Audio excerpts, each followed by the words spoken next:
آقا عبداللہ الحسین نے کربلا میں فرمایا کہ یہ جملہ بحار الانوار میں موجود ہے، کلمات آقا عبداللہ الحسین کے سلسلے میں، کہ انہوں نے کربلا میں فرمایا فَلَكُمْ بِي أُسْوَةٌ، تمہارے لیے میری ذات میں نمونہ عمل ہے، یعنی تمہیں چاہیے کہ مجھے نمونہ عمل قرار دیں، مجھے اسوہ بنائیں اپنے لیے۔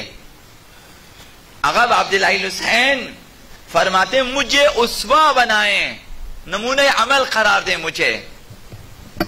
یہ عزاداروں سے آقا عبداللہ الحسین کا تقاضا ہے، یعنی اس دنیا میں آقا عبداللہ الحسین ہر چیز پہ ناظر ہیں۔ یہ ایک عقیدہ ہے کہ اس عالم میں کچھ انسان ہیں کہ جو خدا کی طرف سے حجت ہیں، اور یہ حجت الہی اسرار بشر سے آشنا ہیں، آگاہ ہیں۔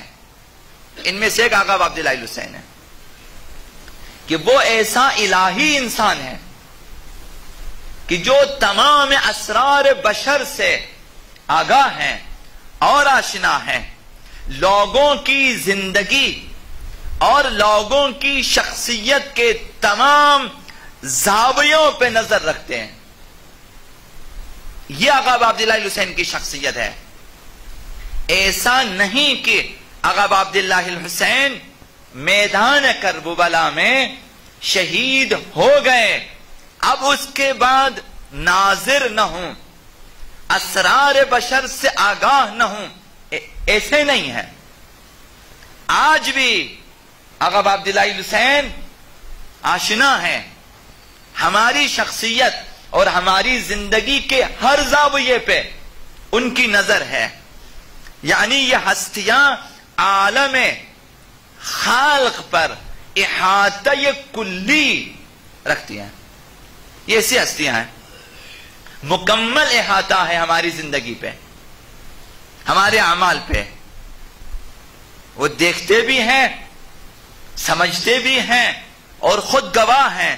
لہذا ہمیں یہ نہیں کہنا چاہیے کہ کربلا، انقلاب کربلا، انقلاب آقا عبداللہ الحسین ایک شخصی حرکت اور ایک شخصی تحریک تھی۔ کربلا ایک شخصی تحریک کا نام نہیں ہے، ایسا نہیں ہے۔ کربلا بس ایک واقعہ ہو، بس ایک حادثہ ہو کہ رونما ہوا، ختم ہوا، گزر چکا، ایسا نہیں ہے۔ اگر ہم نے ایسا سوچا، اگر ہم نے کربلا کو یوں سمجھا، تو پھر ہم نے کربلا کو بھانج بنا دیا ہے۔ اب کربلا ثمر بخش نہیں ہے، اب اس کے بعد کربلا پھر مکتب نہیں ہے، مکتب تربیتی نہیں ہے۔ اب کربلا سے پھر کسی کو تربیت نہیں ملے گی، لہذا کربلا ایک شخصی تحریک نہیں ہے۔